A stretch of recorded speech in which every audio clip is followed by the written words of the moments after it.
It was the biggest matchup of the weekend, and it did not disappoint. But what does it mean going forward? Let's break down Bills, Ravens, and the rest of the NFL schedule.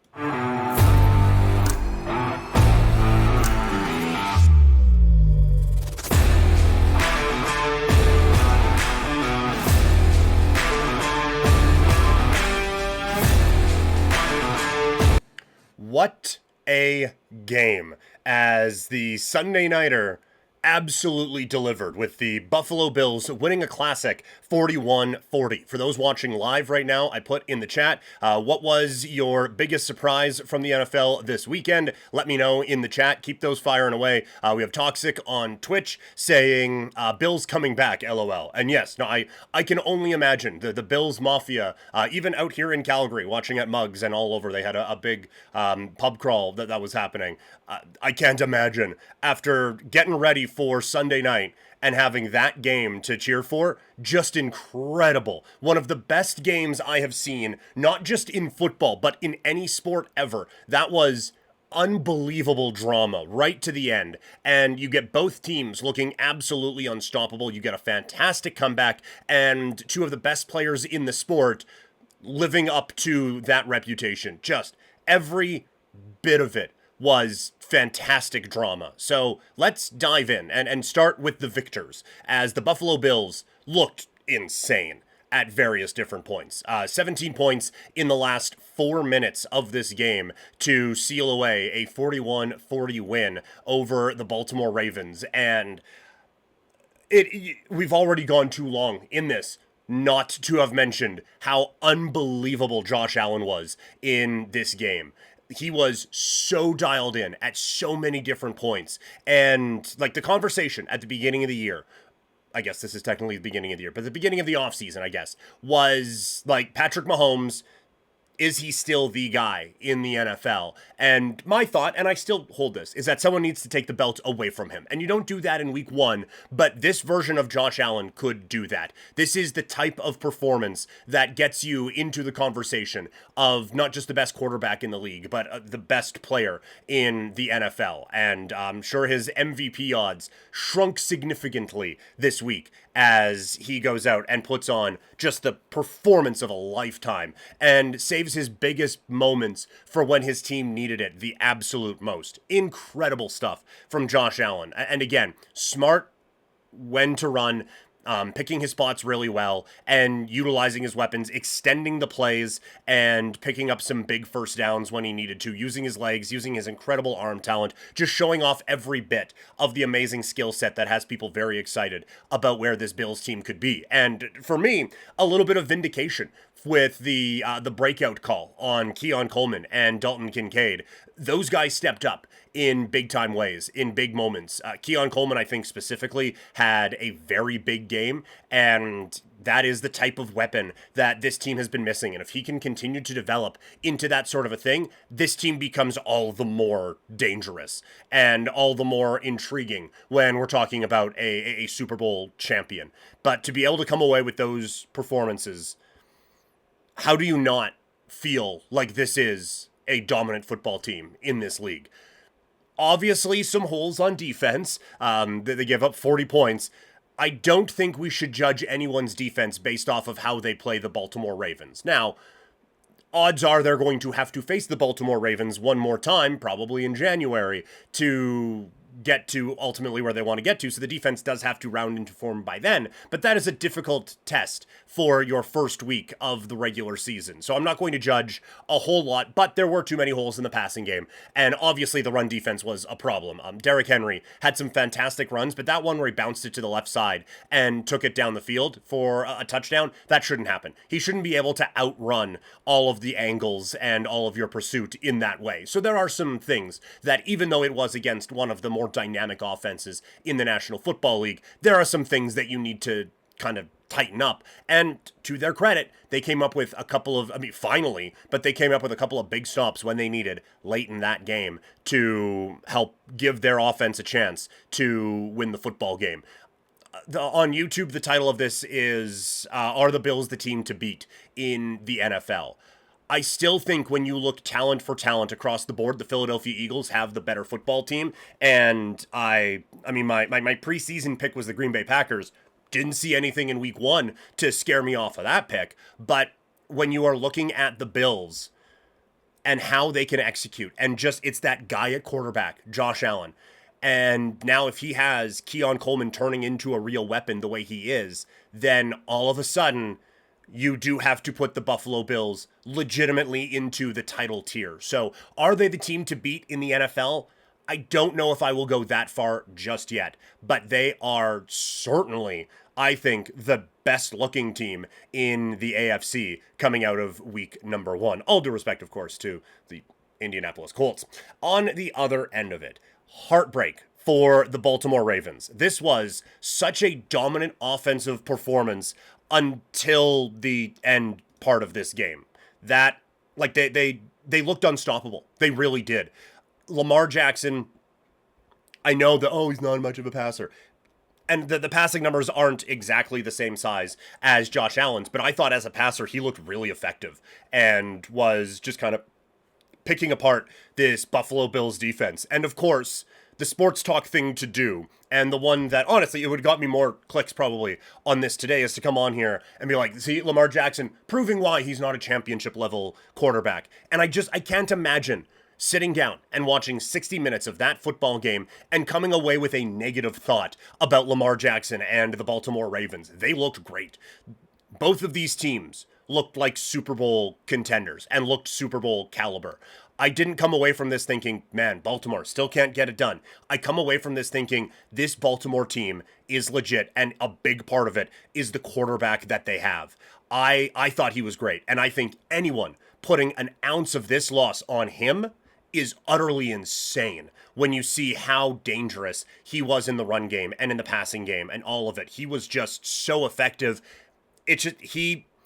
There were a couple of plays that they didn't execute on, and then their defense couldn't get a stop on the final three drives. And then they get a stop when maybe they didn't need to, and that ends up costing them in the end. But the only takeaway I think you can have from watching this game is these are two elite quarterbacks in the National Football League. Toxic, again, in the Twitch chat. Not Lamar Jackson's fault in that game. 100% not. Toxic. Completely agree with you on that front. That there's no way you can put this one on Lamar Jackson. And I think, like, quite the contrary. I think coming out of this, I feel even more confident in the offensive upside of this football team. You know that Derrick Henry is going to be a beast. You know Lamar Jackson and what he is going to give you.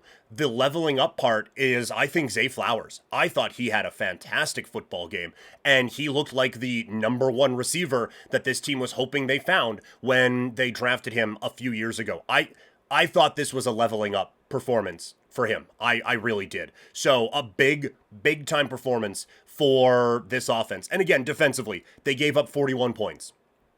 But judging a defense only against Josh Allen is a bit of a fool's errand there. So, they looked better in the middle parts of the game and then just couldn't get a stop at the end. But I do think a lot of that was Josh Allen was just making some absurd throws all over the field that there's maybe one or two other guys in the league that would be able to make. So, no, I am not going to take anything away from the Baltimore Ravens in this performance. I do think the big mistake of this game, and I do want to be clear, Buffalo won this game, not Baltimore losing it. Buffalo won this football game. But I think the big mistake in this one came on that 4th and 3. There's about 2.5 minutes left, I think, around there. 4th down, 3 yards to go. You're ahead, but only by a couple of points. I don't know if I want to risk it giving Josh Allen the ball back there. I think you have to go for it in that situation. And to me, this is where the choke artist thing comes in for the Baltimore Ravens. It's not, oh, Lamar can't make the whatever. That's a tired thing that should have gone away 3 years ago. But you think, a couple of seasons ago, they played the Kansas City Chiefs, and Kansas City that year was set up in a way that the way to beat them was to run the football at them. Their secondary that year was fantastic. The pass rush was good. It was just they had a little bit of trouble stopping the run. Baltimore felt like they were built perfectly to beat that team, and they went away from that identity and they tried to pass it.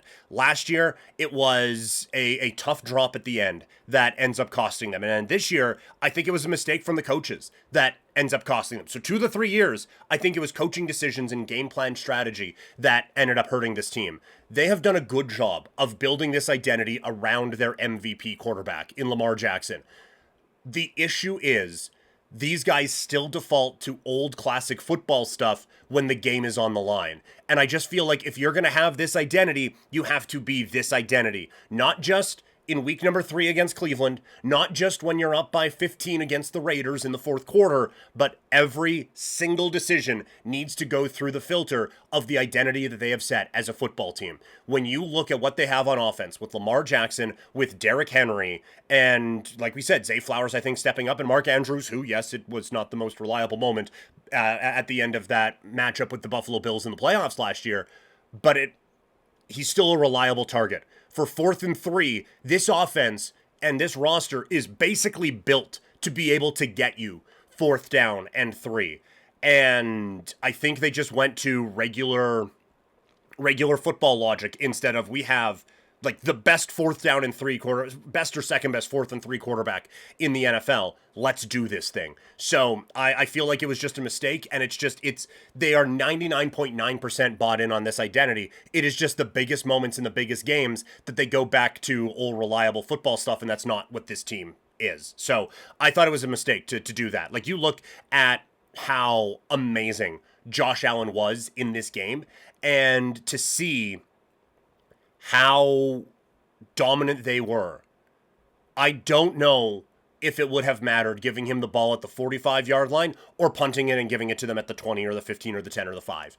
Like, Josh Allen was going to march his way down. It was honestly just a matter of, if he scores, will we get the ball back? Will we be able to have enough time on the clock to be able to get something down the field?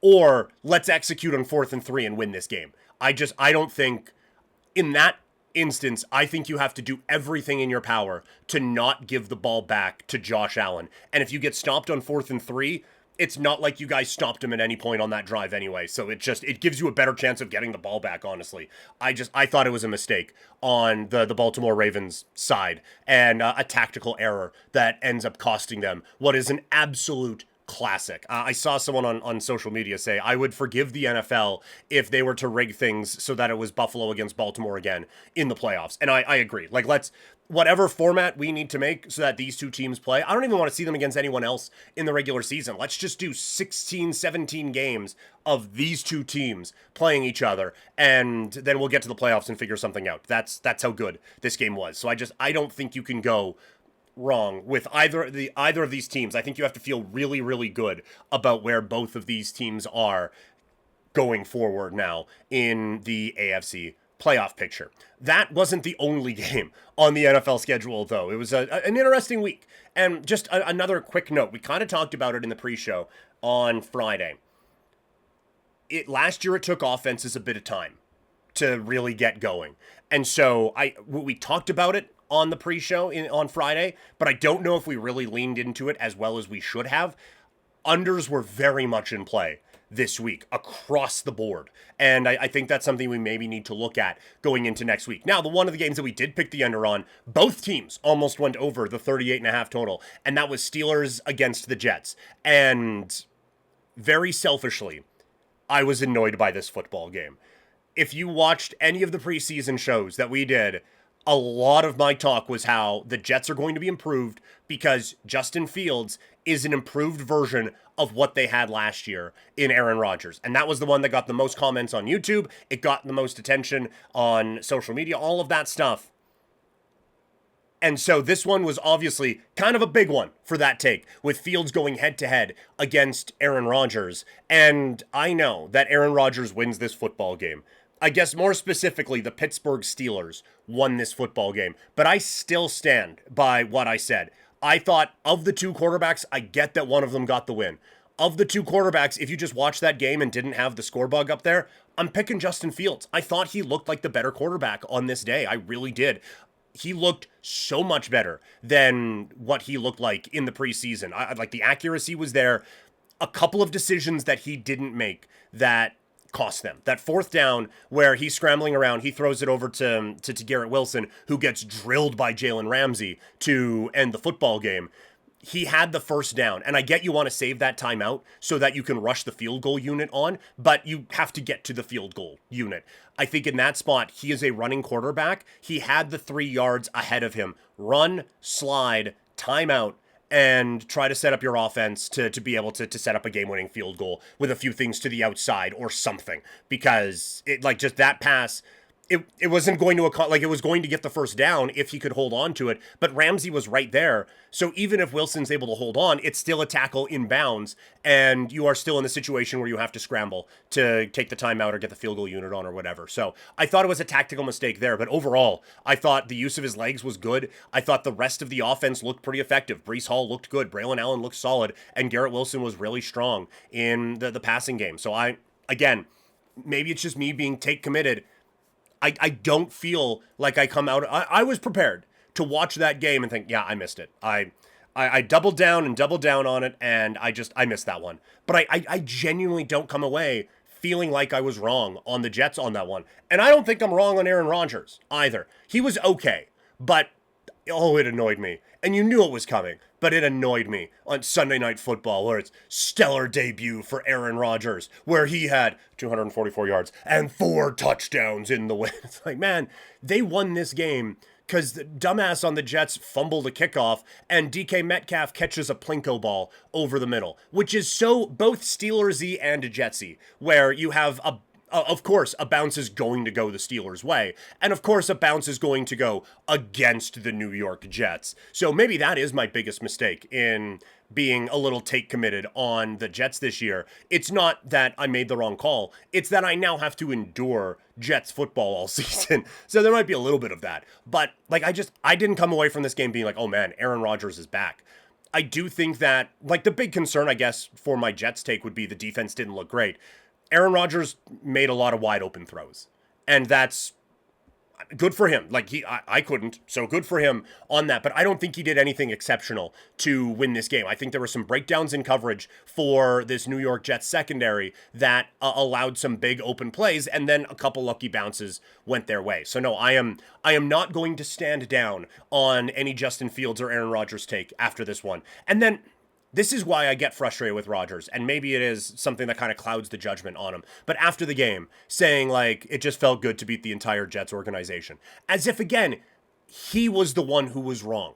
His ability to somehow find his way into being the victim in every scenario where he is complaining that the Green Bay Packers aren't drafting wide receivers for him to give him weapons, when he's going out and winning MVPs and his team is competing for championships because of a few things that they were able to build around him. And then he whines and complains. He goes to the Jets. They have to hire all of his friends. His leg explodes. And while he is doing that, instead of just taking time away and letting them figure out what they have in Zach Wilson and being a mentor for him, instead he's saying, no, I can come back, because he's trying to mock modern science, which we all conveniently forget about when talking about how, no, I could be back in 3 months. This is nothing. The doctors will tell you otherwise. But no, this Achilles, no, I can come back from this in 3 months. And then he didn't.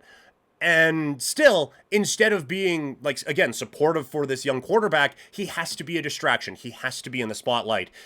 And again, into the next year, they have to hire his coaches. He is not going to take any accountability for anything, and he has still found a way to be the victim in that scenario as well. So he can just all the way beat it, and I can't stand that he is in my life in a footballing standpoint in any way, shape, or form.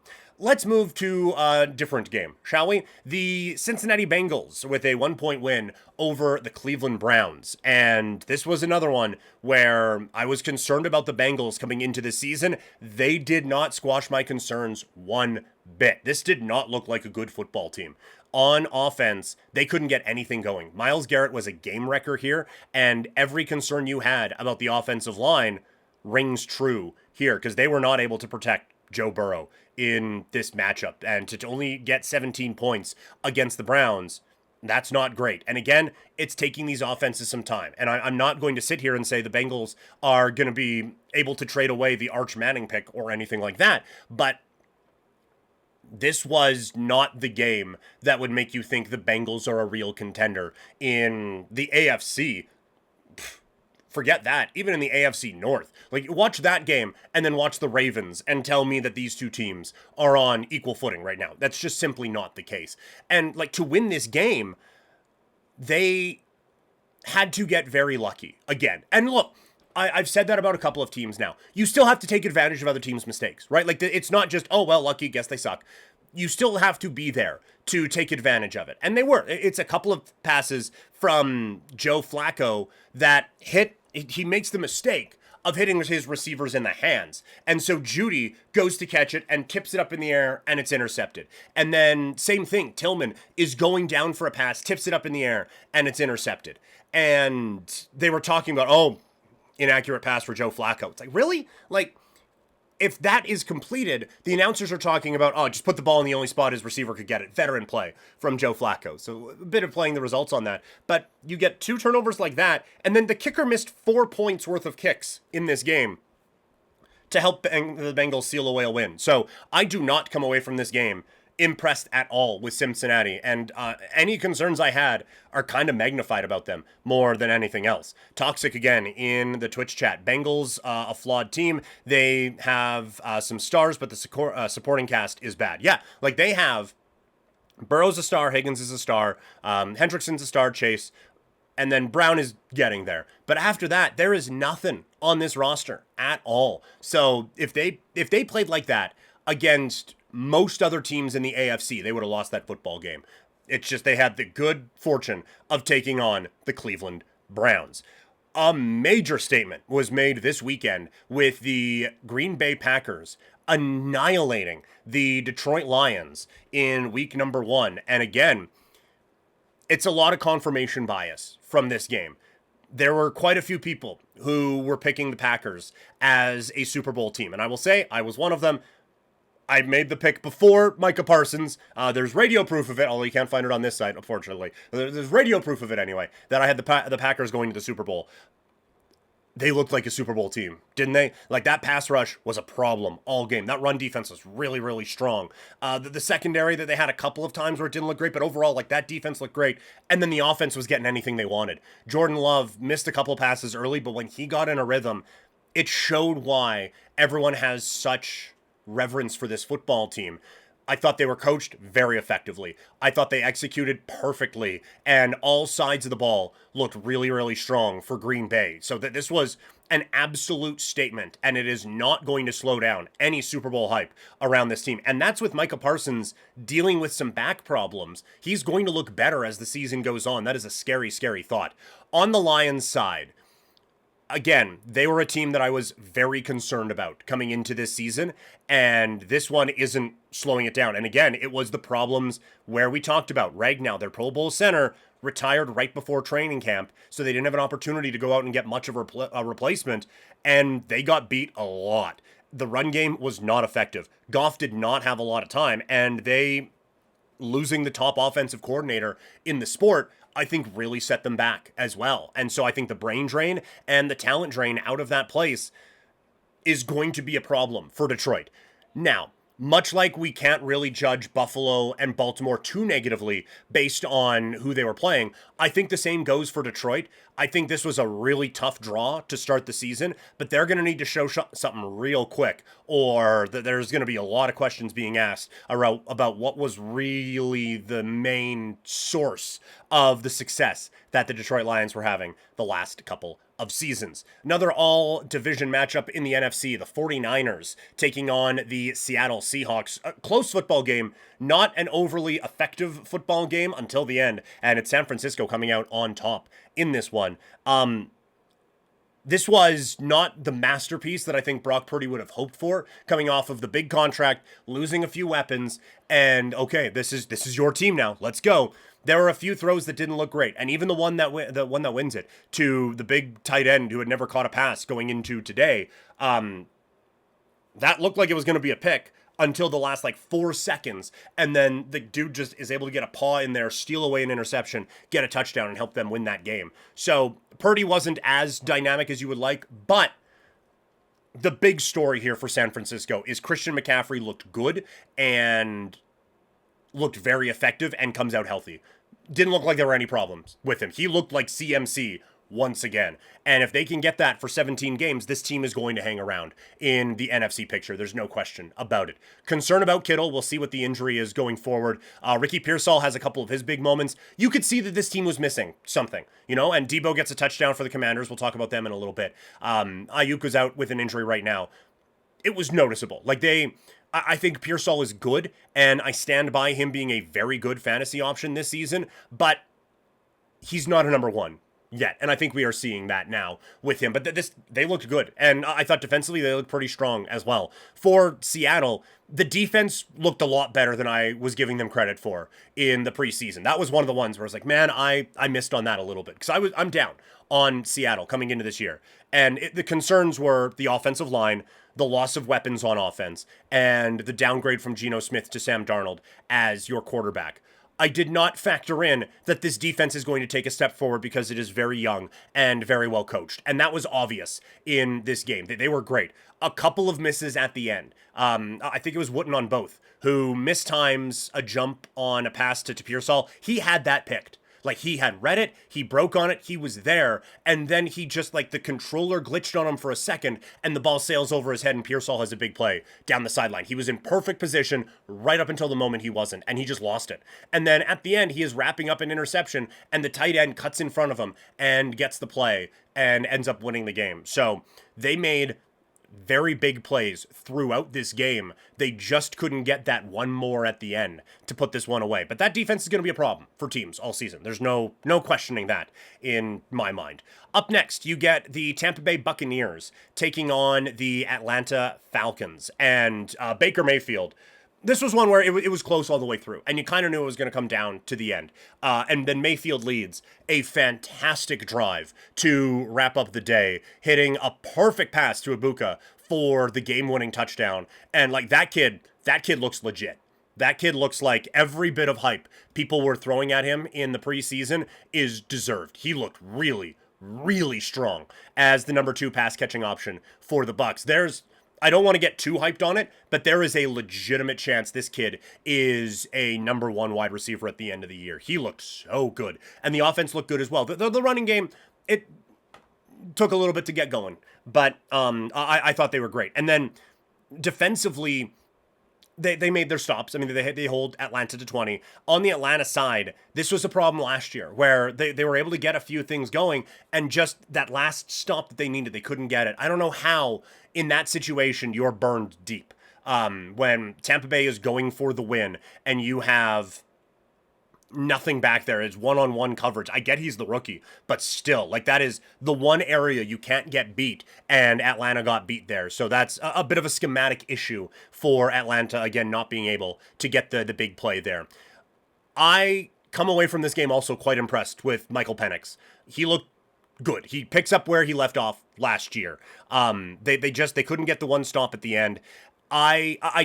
Mobility was great, a great diving play to get to the end zone. To get to a first down, to set up a touchdown at the end to give them the lead. Just some very big moments for this quarterback. One thing I did notice, and it's just one game, but it's kind of a continuation. When they were going for the win, when they had 7 opportunities down at the goal line, it was Bijan, obviously. Algier gets a look. Drake London gets a few opportunities. Kyle Pitts didn't get a sniff when they were looking at trying to go ahead in that football game. And that's noteworthy, because that's where the tight end is kind of supposed to thrive, right? Because he's supposed to get a mismatch and be able to win a catch and win a football game for you. And they didn't.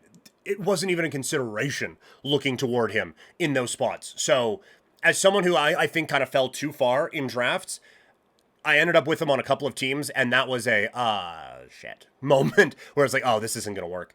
So a bit concerned about his fantasy value. We'll have a lot more fantasy football talk as the week goes on. Today was just about recapping everything that happened on a busy Sunday in the NFL. We will get to more big games in just a second, but if you could share this video and help spread the word of Couch Potato Diary, that would be fantastic. Send it to your friends and a couple people you don't like, just to throw them off. That would help us out greatly. Up next, Texans against the Rams. This was a big game again for confirmation bias because the Texans defense was fantastic. Will Anderson was a beast. Stingley goes down early in the game, and they that defense and the pass rush and everything, they just looked so good throughout the entirety of this matchup. And like that is a championship level defense. I will say that. And I don't think they get enough credit because last year was so disappointing there. And CJ Stroud, like I thought he looked fine. They get a couple of big plays in the run game from Nick Chubb at different times. But it was the problem we all thought coming in. And it was a problem in this week. Now it's against a good Rams pass rush, but that offensive line was a problem. The Swiss cheese gets referenced a lot. If I got a slice of Swiss cheese with that much holes in it, I would send that one back. Like there were so many issues with that team blocking up front, and CJ Stroud, he just had no time to push the ball down the field, to get anything going with any kind of momentum for them on offense. And so again, credit the Rams defense. They have a very good one with a lot of good young pieces, but this offensive line is a problem. And when you look at how the rest of the division performed for the AFC South, I still think the Texans are the best team in this division, but it is maybe not just going to be who else is there? I still think they win the division. That's not going away. But I do have some concerns that maybe just, if they go 8-9, they can still win the division. I don't know. We'll see on the Colts. We'll see on the Jags. We'll talk about them in a second. But, I don't think it's just going to be, there's no one else, so they're going to win it by default. I think they're going to have to work for it, and that work has to include improving that offensive line. One of the more intriguing games of the week was obviously one that I was paying quite a bit of attention to as my Raiders come away with a win over the New England Patriots. Vegas gets a bit of a scare with Bowers going down with a knee injury. Apparently he could have gone back in there if this were the Super Bowl or something like that. But so I think he is going to be fine. But he looked legit. Like any concern of a sophomore slump or anything like that. And that's out the window. He's so good. He's always in the right spot. And now with Geno Smith being able to hit him, you could see that there could be another level that this guy could get to now that he has an actual NFL quarterback. Ashton Genty gets the touchdown. This offensive line still has some problems, for sure. But Genty keeping his legs moving on that touchdown, finding the hole after kind of running into the line and getting the score, the kid's going to be good. It's an effective fantasy football day. It wasn't a dominant run game or anything like that for Vegas, but it was good enough to, again, make him effective in fantasy football and make him effective in real football as well. And then Geno Smith looked good. I think from a Raiders standpoint, this checks a lot of the boxes that people had for them when they kind of got that late push as a sneaky playoff team this year. It's the improvements made on offense. Geno Smith, this isn't a good offensive line, but it's a better offensive line than the one he played behind a year ago in Seattle. And he made some strong throws and looked really, really effective out there. So a good win for the Raiders. And I know, Patriots fans will be saying the team was beat up. They had a couple of injuries on defense, and that is why the Raiders were able to go out and do this to them. And that is fair. This was a game, kind of watching it with a few friends. We were all saying, I don't think you can take anything away from this game for either of these sides, because these are two teams that we really don't know what they are. It's going to be a really interesting test for the Raiders coming up on Monday now against the Los Angeles Chargers to see what they are able to do, and against a team that feels like they are a tier above at this particular moment. On the Patriots side, it is kind of what we talked about in the preseason previews. They look improved. There's no question. This is a better football team than last year. They're not world beaters. They're not championship contenders. They're not division title contenders or anything. This is a good football team. It is not a great football team. Again, hanging out with the friends that we were talking about it. This team is an offseason away from being very dangerous. I know people were waiting for them to take a step, and I think they'll take a small step forward this year. But they could take like 2 or 3 next year with the right moves because the pieces are there. Not Geno Smith, right? Drake May looked very good. Like he has obviously leveled up a little bit. But while weapons are improved in New England, they're not difference makers. You could see the limitations of what you have when Stephon Diggs is your number one pass catching option. And yes, like they have a couple of running backs that I'm interested in, but the offensive line, while they put some investment into it, it wasn't this dominant group that people were hoping it would be coming into this season. The Raiders were able to put quite a bit of pressure on Drake May and able to squash quite a few rushes as this game went along. So again, they're improved, but it's not the massive step forward that everyone was expecting. I think the main thing that really set them back were a couple really tough penalties from Will Campbell on the left side, the kid they drafted in the first round who said he would die protecting Drake May. He might, because Mike Vrabel could kill him if he takes more penalties like that. But that's something that's going to fix itself as the year goes on, right? Like that's something that you are not going to see from a rookie in week 10, 11, 12. That, at least to that level anyway. So improvements for sure. Patriots fans should be excited about this year, but I don't, if you have an option to cash out your Patriots alternate win total of 10.5 and a Super Bowl bid, I think you can probably cash that one out now because they don't look like that group. I will say one of my biggest misses of the week was this next game, Commanders against the Giants. And I had said, I think the Giants can keep this close. And Lord no, the Giants kept this game close for a lot of it. I think 21-6 ends up being the final, or 26 ends up being the final. They kept it close for a really long time in this game. It's just they couldn't break through. And I had said that going from Daniel Jones to Russell Wilson is going to be a big enough improvement for this team to be able to be a competent football team and be a competent offense. That was not the case here. And now Washington's defense, they're very well coached. I do think that they are kind of greater than the sum of their parts, but they're a very well coached unit, and they have enough veterans out there that they know what they're doing. But this offense couldn't get anything going. Russell Wilson, I know Daboll wasn't non-committal going into coming out of the game. At practice today, he said, yeah, he's our starter for week 2, but Russell Wilson didn't look great, but he just said he had no one to throw to. Teo Johnson has a tough drop out of the tight end spot. Tracy had an all right day. Neighbors was absolutely smothered for a lot of this game. And you could just see like the limitations that they had with Russell Wilson at quarterback and with this team just not having the options and with the offensive line being a big problem there. And I think, again, that was kind of the biggest thing, is that there just wasn't time for Russell Wilson. And 8 years ago, that's not a problem for us. But now it is. So they don't have enough there yet to think that they're going to take a step forward. The thing that makes you feel great about this team is that defense did keep them in this game for a really long time. It's just eventually they were on the field too much. They couldn't stop Debo on that little drag route when he was able to turn the corner and get in. But everything that you thought about this pass rush was there for the Giants. So there are positive signs coming out of this for New York. It's just none of them were on the offensive side, and that's going to be a problem for them going forward. For the Commanders, I don't know how much you can take away from this because of the opposition. Maybe a bit of a concern about how tough sledding it was on the offensive side, but we think that's going to be a very good Giants defense all season long, so I'm not going to push the panic button just yet, on a team that maybe I was comparing negatively to the Texans from last year, but I don't think we can go, called it, just yet, because that's going to be a good defense for New York. And defensively, I mean, it's a bad offense for the Giants, so I don't know how much you can take from that one. But the Commanders survive in advance and move on with the victory there. Up next, it's the Panthers taking on the Jags. Won't go too far into this one because it was just a weird game with the weather delay. Again, we had a couple of those this week. The Panthers are back to last year's form in the worst way.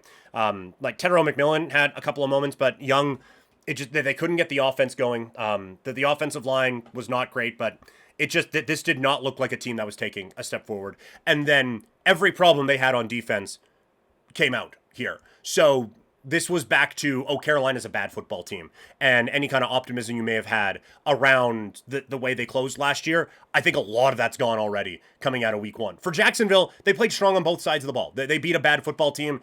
That's a game they could have lost a season ago. But Travis Hunter isn't going to calm anyone's hype around him. He looked strong, looked very quick, and they were getting him involved in the offense.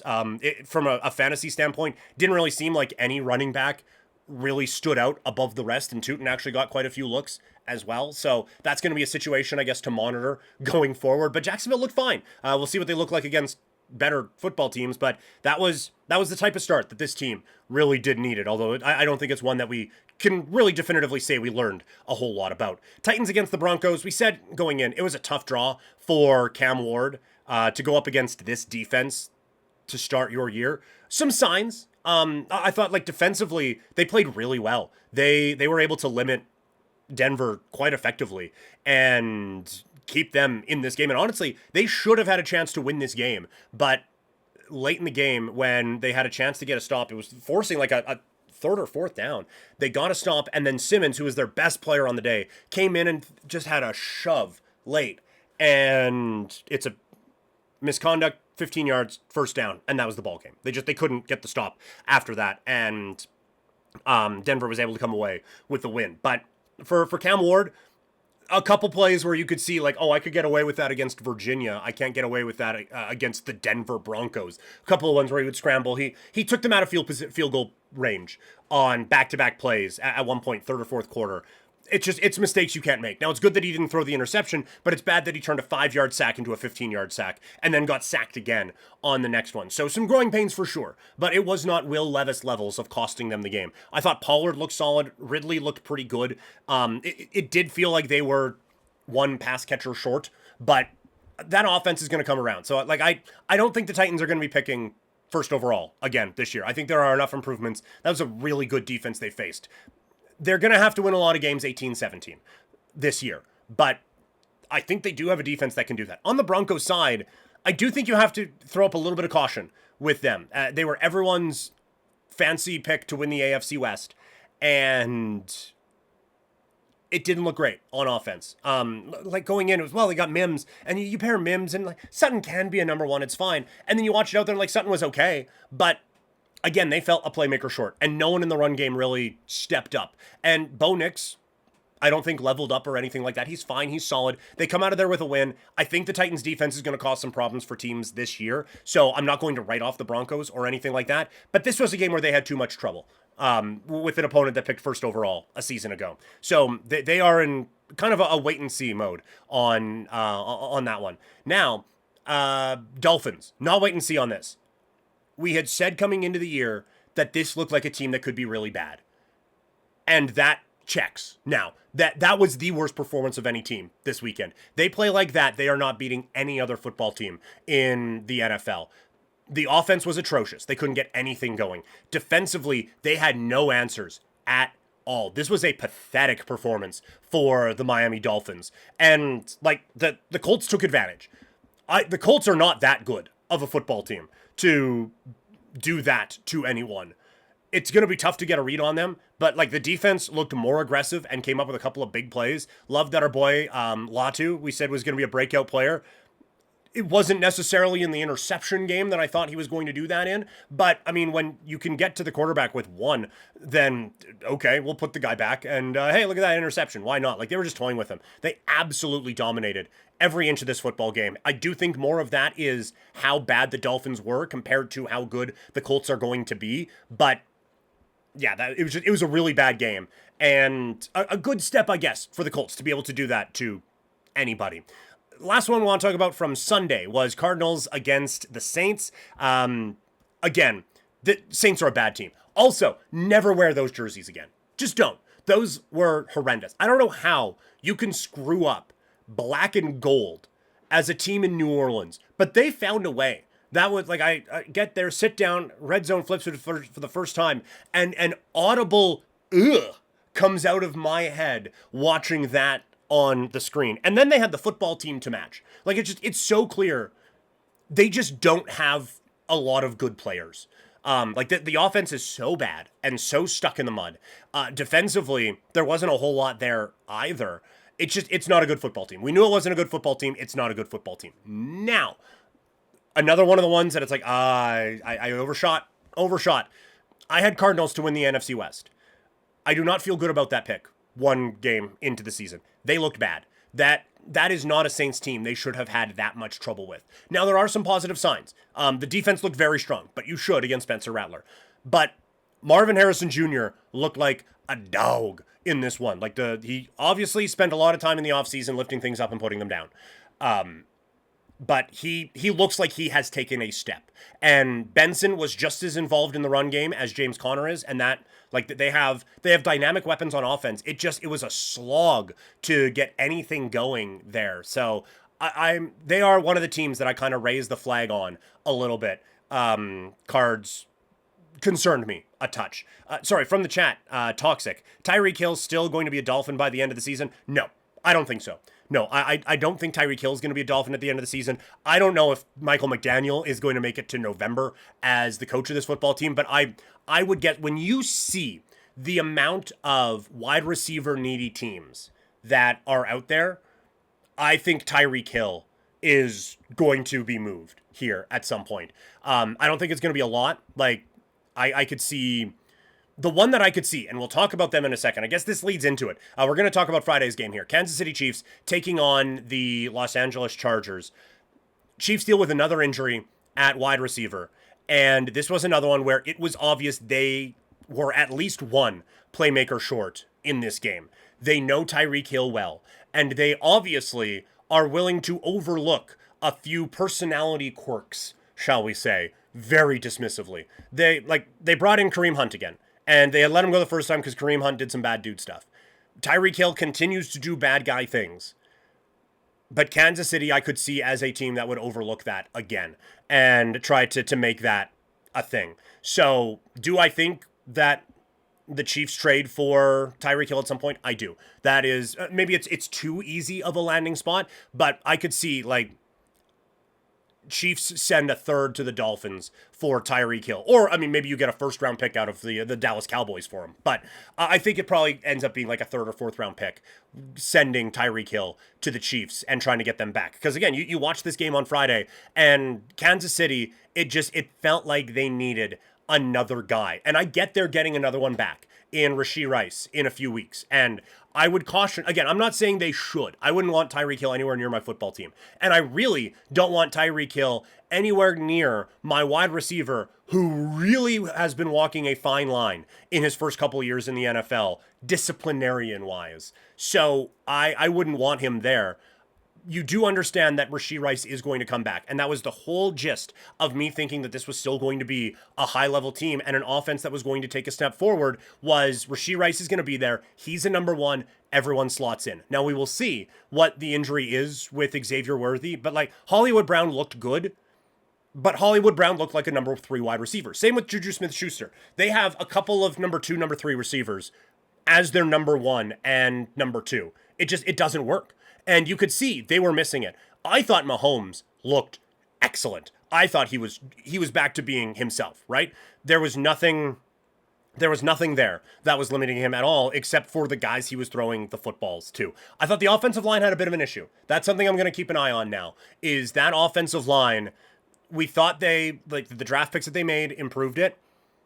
I don't know, because that looked like a problem again against the Chargers here in this matchup. But they got Patrick Mahomes in capital letters, and it still wasn't enough.